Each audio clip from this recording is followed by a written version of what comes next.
আমি দিশা, আর আপনারা দেখছেন রাষ্ট্রিক্স। অন্নদাতার আজকের এই এপিসোডে এমন এক বিষয় নিয়ে কথা বলবো যা আমাদের বাংলার মাটির আসল সন্তানদের জীবনের সঙ্গে জড়িত। পশ্চিমবঙ্গ, যেখানে কৃষি মেরুদণ্ড, আর যেখানে ৭২ লক্ষ চাষি পরিবার দিন রাত এক করে আমাদের অন্ন যোগায়। কিন্তু এই অন্নদাতাদের কি আজ বিমার নামে ভাঁওতা দেওয়া হচ্ছে? সরকারের দাবি বাংলায় বীমা একদম ফ্রি, কিন্তু বাস্তব কি তাই? আপনার পকেট থেকে ১ টাকাও যাচ্ছে না ঠিকই, কিন্তু বিপদের দিনে পকেটে ১ টাকাও আসছে না।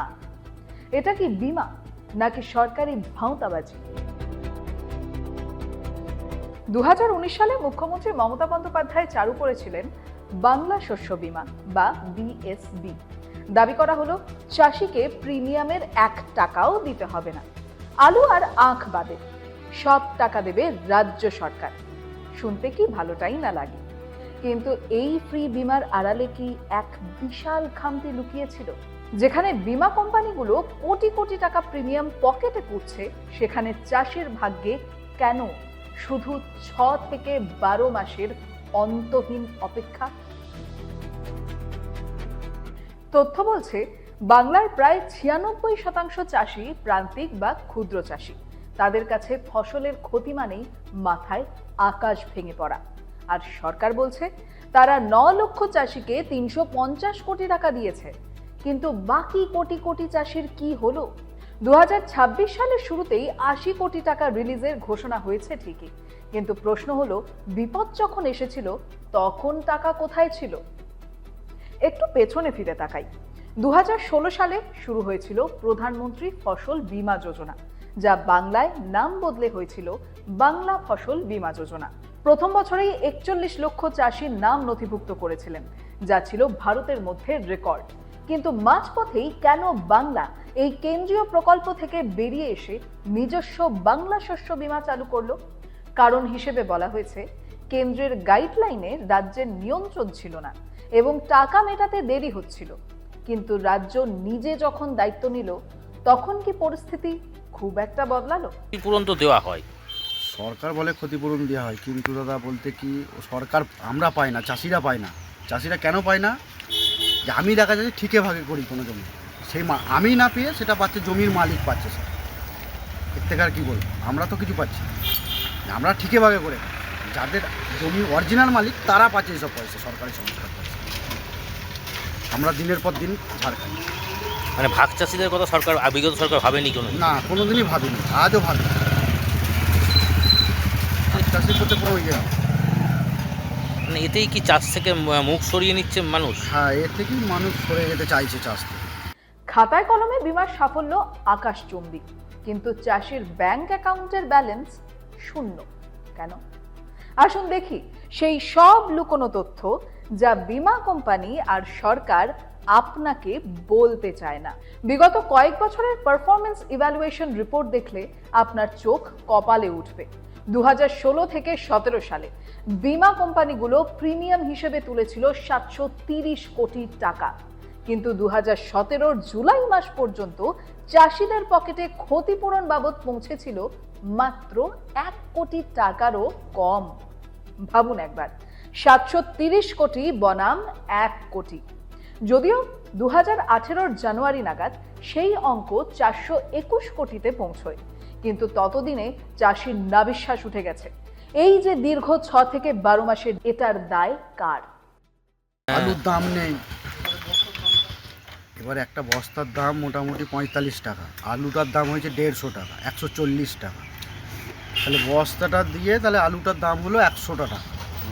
তাহলে চাষি কী পাবে? একটা বিঘে পেছু ৩৫-৪০ হাজার টাকা, ৩৫,০০০ টাকা তো অবশ্যই খরচা। আমরা পাচ্ছি ক টাকা? বিঘেই হয়তো ১০,০০০ টাকা। মালটা যখন চাষিদের মাল উঠছে তখন বেচে কেচে আমরা পাচ্ছি 10,০০০ টাকা। তাহলে মানে আমার পুরো ঘর থেকে দিতে হচ্ছে। তারপরে তো বাইরে যাওয়াও বন্ধ হয়ে হ্যাঁ, গেছে। বাইরে যাওয়াটা বন্ধ। যেমন বাইরে কোনো মাল যাচ্ছে না, যেমন আলুই বলুন আর বা অন্য কিছুই বলুন, কোনো কিছুই যেতে চাইছে না, সব স্টেট বন্ধ। কোনো জায়গায় যদি আমাদের মাল যেত তাহলে সেই মালটার হয়তো দাম আসতো, বা ওদের জিনিস আমাদের এদিকে আসতো, আমাদের জিনিস ওই জায়গায় যেত, তবে দাম বাড়ত। কিন্তু এটাও না, সরকারের মধ্যে। এই বন্ধ হয়ে সরকার যাওয়া দেখছেই না কিছু। বন্ধ হয়ে যাওয়ায় কি চাষিরাই ক্ষতির মুখে পড়লো বাইরে না যাওয়া? হ্যাঁ, বাইরে না যাওয়ার জন্য চাষিরা এই ইয়েটা হচ্ছে, মুখোমুখি হতে হচ্ছে। কিন্তু বিগত সরকার ধরুন বলেছিল যে চাষিদেরকে অনেক কিছু দেওয়া হয়েছে, আপনারা তো প্রকৃত চাষি, সেই ক্ষেত্রে কি কিছু পেয়েছিলেন কোথাও? সেই ক্ষেত্রে আমরা কিছুই পাইনি। তথ্য বলছে চাষিরা মূলত ধান চাষের জন্য বীমা করেন, প্রায় 95% নথিভুক্তি ধানের জন্য। কিন্তু আলু বা আখের মতো অর্থকরী ফসলে যখন 4.85% প্রিমিয়াম চাষিকে দিতে হয়, সেখানে নথিভুক্তি এক ধাক্কায় কমে যায়। এর মানে কি এই যে চাষি তখনই বীমা করছে যখন সেটা ফ্রি পাচ্ছে? বাংলায় কি ফ্রি বিমাই কাল হলো? সরকারি দাক্ষিণ্যের সুযোগ নিয়ে কিভাবে তৈরি হয়েছে এক জালিয়াত চক্র, যা মাসুল দিচ্ছে আসল গরিব চাষি। রিপোর্টে পরিষ্কার বলা হয়েছে, যেহেতু বীমা সম্পূর্ণ বিনামূল্যে, তাই নথিভুক্তির সময় কাগজের সঠিক যাচাই অনেক ক্ষেত্রেই হয়নি। ব্যাংকে লোন নেওয়া চাষিদের ক্ষেত্রে বীমা বাধ্যতামূলক হলেও অঋণী চাষিদের ক্ষেত্রে সচেতনতার অভাব প্রকট। সরকারি আধিকারিকরা বলছেন, প্রচুর সংখ্যক চাষি একই জমির জন্য একাধিকবার বীমার দাবি জানাচ্ছেন, জমা দিচ্ছেন জাল নথিপত্র, আর এই জালিয়াতি ধরতে গিয়েই আসল ক্ষতিগ্রস্ত চাষির ফাইল ধুলোয় জমেছে সরকারি দপ্তরে। সমাধান কি?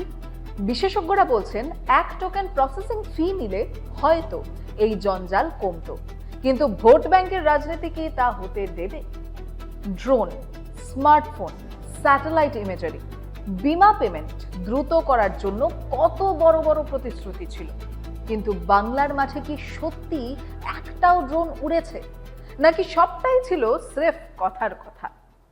যে চাষিদের করে দেওয়া হচ্ছে, চাষিরা আজ পর্যন্ত পেয়ে ওঠেনি কোনো জিনিস। মানে ভাবাই হয়নি আপনাদের না কথা? না না না, এটা ভাবাই হয়নি। এটা দেখাচ্ছে যে না চাষিদের করে দেওয়া হচ্ছে, কিন্তু চাষিদের করে কেউ কোনোদিন দেয়নি, আর পাইও নি চাষিরা। কি নতুন সরকার এসছে, নতুন সরকারের কাছে এবার কি নতুন সরকার ভাবুক, যদি নতুন সরকার দেখে চাষিদের করে, তাহলে চাষিরা দেখবে নতুন সরকারকে, নাইলে চাষি মরলে সরকারও মরবে। আপনারা কি চাইছেন যে দেখুক আপনার দিকে? চাইছি তো আমরা যে সরকার দেখুক। এরম দিনের পর দিন লস খেলে বা ঝাড় খেলে তো মানুষ চাষ ছেড়ে দেবে আস্তে আস্তে। এটা সংসার চালানোও সম্ভব হয় না। অসম্ভব ব্যাপার, সংসার চালানো যায় না। এবার মনে হচ্ছে চাষ ছেড়ে অন্য জায়গায় কাজে পালায়, তাছাড়া উপায় নেই। দিন আনা দিন খাওয়ার মতন চলছে। পিএমএফবিওয়াই এর অন্যতম প্রধান স্তম্ভ ছিল আধুনিক প্রযুক্তি। স্মার্টফোনের মাধ্যমে crop cutting experiment data upload করার কথা ছিল, যাতে 3 সপ্তাহের মধ্যে পেমেন্ট হয়।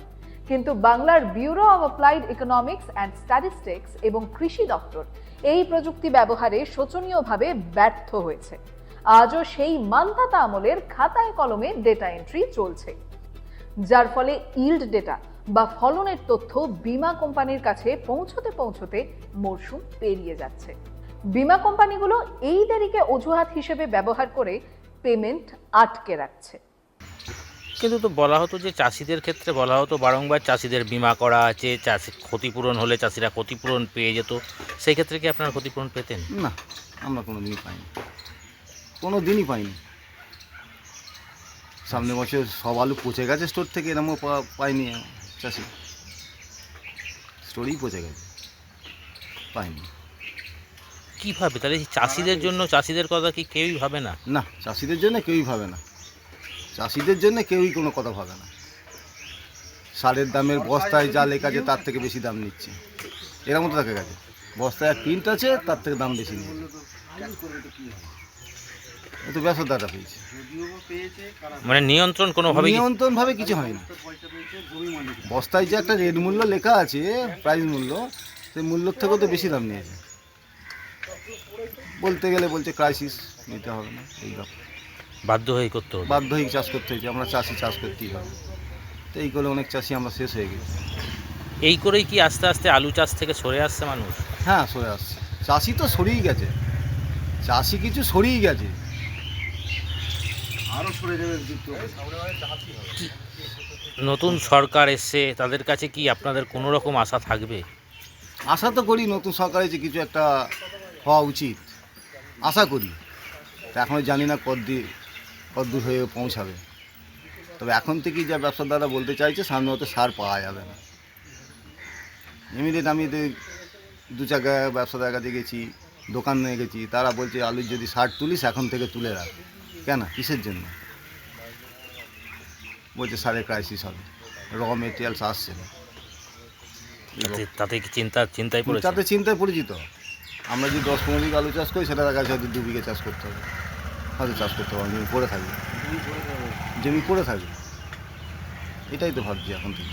চাষিরা মরছে ঋণের জালে, আর বীমা কোম্পানিগুলো বাংলায় এসে মুনাফার পাহাড় বানাচ্ছে। এই অসম লড়াইয়ের নেপথ্যে কি রাজ্যের প্রশাসনিক গাফিলতি নেই? বীমা কোম্পানিগুলোর কাছে পশ্চিমবঙ্গ এক সোনার খনি হয়ে দাঁড়িয়েছে। কেন? কারণ চাষি প্রিমিয়াম না দিলেও রাজ্য ও কেন্দ্র মিলে প্রিমিয়ামের টাকা ঠিকই মিটিয়ে দিচ্ছে। 2016-17 সালে আইসিআইসিআই লম্বার্ড বর্ধমান জেলায় বোরো ধানের ক্ষতির জন্য 229 কোটি টাকা মেটাতে বাধ্য হয়েছিল ঠিকই, কিন্তু বাকি কোম্পানিগুলোর ক্ষেত্রে ক্লেইম টু প্রিমিয়াম রেশিও ছিল অত্যন্ত কম। অর্থাৎ তারা যতটা প্রিমিয়াম পেয়েছে তার অর্ধেকও চাষিকে ফিরিয়ে দেয়নি। অথচ সাধারণ মানুষ জানেও না তাদের হকের টাকা কোথায় যাচ্ছে। কেন্দ্র বনাম রাজ্য, এই দড়ি টানাটানির খেলায় কি চাষি কেবল ফুটবল হয়েই থেকে যাবে? মমতা বনাম মোদির লড়াইতে বীমার টাকা কি স্রেফ রাজনীতির শিকার? রাজ্য সরকার অভিযোগ করে কেন্দ্রীয় প্রকল্পের টাকা আসতে দেরি হয়, তাই তারা নিজস্ব প্রকল্প এনেছে। কিন্তু ডেটা বলছে রাজ্যের প্রিমিয়াম সাবসিডি মেটাতেও মাসের পর মাস দেরি হয়। বাজেটে পর্যাপ্ত টাকা না থাকায় কিস্তিতে টাকা মেটানো হয় বীমা কোম্পানিকে, আর কোম্পানিগুলো যখন পুরো টাকা হাতে পায় না, তারা চাষির ক্লেইম সেটেল করতে অস্বীকার করে। অর্থাৎ টাকাও গেল, চাষিও কিছু পেল না। কিন্তু এই সব কিছুর মাঝে একটা অদ্ভুত ঘটনা ঘটেছে।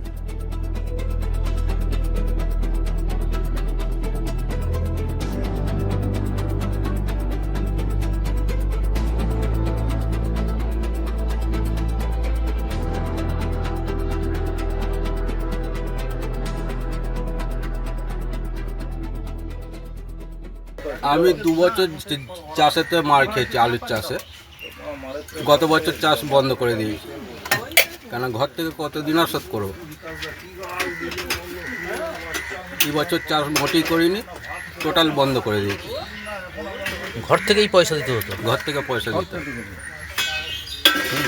মহাজন কতদিন সহ্য করবে? মহাজন ধার দিনা করে চাষ করা, হ্যাঁ, যে আশা করে আছি যে আলু তুলে এই জিনিসটা হবে, হ্যাঁ, মহাজনকে মেটাবো। কিন্তু আলু ওটার মুখে দেখা যাচ্ছে এমনই বাজার বেঁধে দিচ্ছে যে বলার মতো না। আবার বাইরে যাওয়া বন্ধ? বাইরে যাওয়া বন্ধ।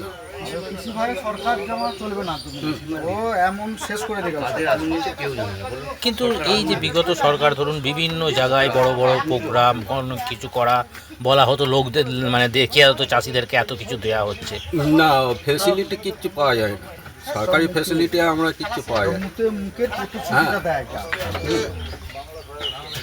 এই যে দেখা যায় যে হিমঘরে রাখা নিয়ে আপনাদের একটা সমস্যা, সেখানে গেলেই সিন্ডিকেটের মধ্যে আপনাদের পড়তে হতো। কি বলবেন এটা? 3,000 টাকা করে কিনে পাচ্ছি, আর সেই আলুটার বাজার হচ্ছে 200 টাকা 40 টাকা। হ্যাঁ, এই সিন্ডিকেট নিয়ে কি বলবেন, যে এইরকম আলু রাখতে গেলে সিন্ডিকেট হিমঘরে রাখতে পারতেন? না, আমি তো খুব একটা রাখতাম না, আমি বেশিরভাগ মাঠে দিয়ে বিক্রি করে দিতাম।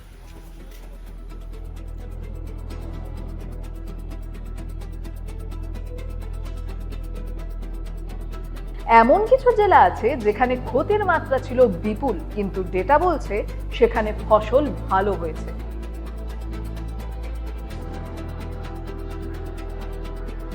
এই ডেটা ম্যানিপুলেশন বা তথ্যের কারচুপি কি উপরতলার নির্দেশে হয়েছে, যাতে বীমা কোম্পানিকে টাকা দিতে না হয়?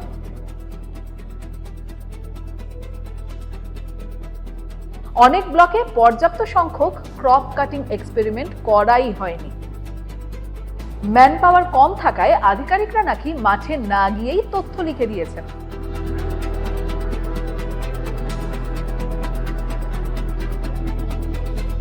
আর বীমা কোম্পানি যখন দেখে সেই তথ্যে গড়মিল রয়েছে, তারা পুরো ব্লকের ক্লেইম রিজেক্ট করে দিচ্ছে। ভাবুন একবার, আপনি বীমা করেছেন, ফসল নষ্টও হয়েছে, কিন্তু অফিসার মাঠে না আসায় আপনি 1 টাকাও পাবেন না। আমরা তো এই জন্য টাকা পয়সা দরকার, এই জন্য হিম করে বেশি ওই বীজ আলুটা রাখার মতো খালি রাখতাম, বাকি আলু বিক্রি করে দিতাম। মানে কোনো সুযোগ সুবিধা এতদিন হয়নি আপনার? না, মানে চাষিরা সেই অবহেলায়। অবহেলাই পড়ে আছে। হ্যাঁ, এবার এই নতুন সরকার এসেছে, যদি মুখ পান যদি চাই কোনো সুযোগ সুবিধা যদি করে দেয় তাহলে আবার গত বছর চাষ হবে, নাহলে চাষ বন্ধ হয়ে যাবে। সরকারকে দিতে হবে না, শুধু মালটা এদিক ওদিক ট্রান্সপোর্ট তাহলেই আমরা পাবো। হ্যাঁ, কি রাখছেন আপনারা আলু চাষি হিসেবে নতুন সরকারের কাছে, কি দাবি রাখছেন, কি করলে আপনাদের অন্তত সুবিধা হবে? আমি ওটা এই দামটা ঠিক মতো যদি রাখে তবু চাষি অনেক পয়সাটা পায়। হ্যাঁ, আর বাইরে যদি মালটা পাঠাতে পারে তাহলে বাজারটা আরও হাই থাকে। সারের দামটা কমাতে হবে। হ্যাঁ, সারের দাম হাই হয়ে যাচ্ছে। 2024-25 লোকসভা নির্বাচনেও এই বকেয়া বিমার প্রসঙ্গ উঠেছিল। উত্তরবঙ্গের হাতি আর বুনো জানোয়ারের ফসল নষ্টের ক্ষতিপূরণ কি আদৌ কোনো বিমার আওতায় আসবে? সংসদে এই নিয়ে প্রশ্নও উঠেছে। কোচবিহার বা জলপাইগুড়ির চাষিরা বলেছেন, বুনো হাতি ফসল নষ্ট করলে বীমা কোম্পানি সেটা দিতে চায় না। আবার রাজ্য সরকার বলছে তারা পেনশন দিচ্ছে, সুফল বাংলা চালাচ্ছে, কিন্তু বীমার যে আসল দাবি ক্ষতি হলেই টাকা, সেটা আজও 20 বাঁও চলে। কোনো সুরাহা হয়েছিল? কৃষক মান্ডিতে সুরাহা বলতে ধানটা কৃষক মান্ডিতে নেওয়া হতো বা নিত, বেশিরভাগ চাষি দিত, আর ওখানে ওই কেজি প্রতি কুইন্টাল প্রতি হতে 3-5 কিলো বেশি নিত। হ্যাঁ, এইটা একটা সুবিধা ছিল কৃষক মান্ডি। ধানটা সরকার চাষিদের থেকে নিত কৃষক মান্ডির মাধ্যমে। আর এবারে আলু নেবার কথা ছিল, কিন্তু আলুর টোকেনও দিয়েছিল, কিন্তু আলু নেয়নি। আলুর টোকেনটা দিয়েছে এমন সময় আলু তখন মাঠে ফাঁকা, মানে চাষি তো স্টোর থেকে বার করে কিষাণ মান্ডিতে আলুটা নিয়ে যেতে পারবে না, আলু মাঠেও রাখা যাবে না। আলু দাদা তুলে একদিন তুলে 2 দিনের মাথায় স্টোরে পাঠাতে হবে, মানে পরের দিনই স্টোরে পাঠাতে হবে, নাহলে আলু রোদে জামদাগি হয়ে যাবে, নষ্ট হয়ে যাবে। এবার যদি টোকেনটা দিয়ে আপনি ডেট দেন 15 দিন পর, তাহলে 15 দিন আমি মাঠে আলুটা রাখতে পারি না। আলুটা তো একটা আলু পাবেন না, যদি 100 বস্তা আলু থাকে 0 বস্তা আলু পাবেন 15 দিন যদি মাঠে আলুটা থাকে। তাহলে আমি কিষাণ মান্ডিতে 15 দিন পরে টোকেনে লাইন পেলে কী করে আলুটা পৌঁছাবো? সেইভাবে চাষিরা আর কিষাণ মান্ডিতে আলু পৌঁছাতে পারেনি। আবার হিমঘরে গেলে সিন্ডিকেট বাস থাকে। হ্যাঁ, হিমঘরেও তাই ঘটনা। হ্যাঁ, আর হিমঘরেও আলু রেখে দিলেন, আলু যদি পচে যায় বা নষ্ট হয় সেই ক্লেমও আপনি পাবেন না। হরিণঘাটা থেকে হুগলি, সব জায়গায় চাষিদের একটাই কথা, ক্ষেত নষ্ট হয়েছে, কিন্তু ক্ষতিপূরণ এখনো আসেনি। সরকারের এই ফ্রি স্কিম কি আসলে একটা বড় আইওয়াশ? শেষ বেলায় কি চাষি প্রতারিতই হয়ে গেল? কেন এদিকে সরকার তো বলতো আপনাদেরকে। আমারই একটা বন্ধুর হয়েছে 50 বস্তা আলু নষ্ট হয়ে গেছে, স্টোরে গিয়ে ঝামেলা করেছে, স্টোর মালিক 1 টাকাও ক্লেম নেয়নি তাকে। সরকারিভাবে কোনো ক্লেম পাওয়া যেত না? না না, সে কোনো কিছু পায়নি। কিন্তু বিগত সরকার তো বলতো চাষিদের, আলু চাষিদের মানে প্রচুর কিছু দেওয়া হয়েছে তারা যাতে চাষ করতে পারে। না, কয় দেওয়া হয়েছে? সারের দাম অত, ট্রাক্টরের বিল 25 টাকা মিনিট, এবারে মনে হয় 30 টাকা মিনিট হয়ে যাবে তেলের দাম বাড়ার জন্য। সারের দাম অত, এখনই তো বলছে সার পাওয়া যাচ্ছে না, সারের ক্রাইসিস হবে, সার তুলে না। কোন চাষির এখন অত টাকা আছে ধান লোন করে ধান চাষ করবে, না লোন করে আলু সার তুলবে? সে 1600 টাকা কোনোটাই সম্ভব নয়। সুতরাং এবারে যা দেখা যাচ্ছে আলু চাষ থেকে অনেকেই মুখ ঘুরিয়ে নেবে আগের বছর যা গেছে। মানে এমনিতেই তো ফলন বেশি আলু চাষে, সেই ক্ষেত্রে কোনোভাবেই হ্যাঁ, সুযোগ এবারে 2200 টাকা। এখন অনেক উন্নত বীজ এসছে। হ্যাঁ, আলুর ফলন প্রচুর হচ্ছে, গ্রাফটিং বীজ, অনেক রকম বীজ এসছে, সেই সব বীজের ক্ষেত্রেও আলু চাষ। আর এবারে ওয়েদার ভালো গেছে, ওই জন্য আলুর ফলনটাও একটু বেটার হয়েছে। হ্যাঁ, তো কোনো সব বছর তো হয় না, কিন্তু হয়েছে। সরকারেরও উচিত সেই আলুটা উপযুক্ত জায়গায় পাঠানো, যাতে চাষি 2 পয়সা পায়। একটা আলু জন্মাতে মোটামুটি 1 বস্তা আলু 300 টাকা দাম হলে তবে আলুটার প্রোডাকশান খরচা উঠবে।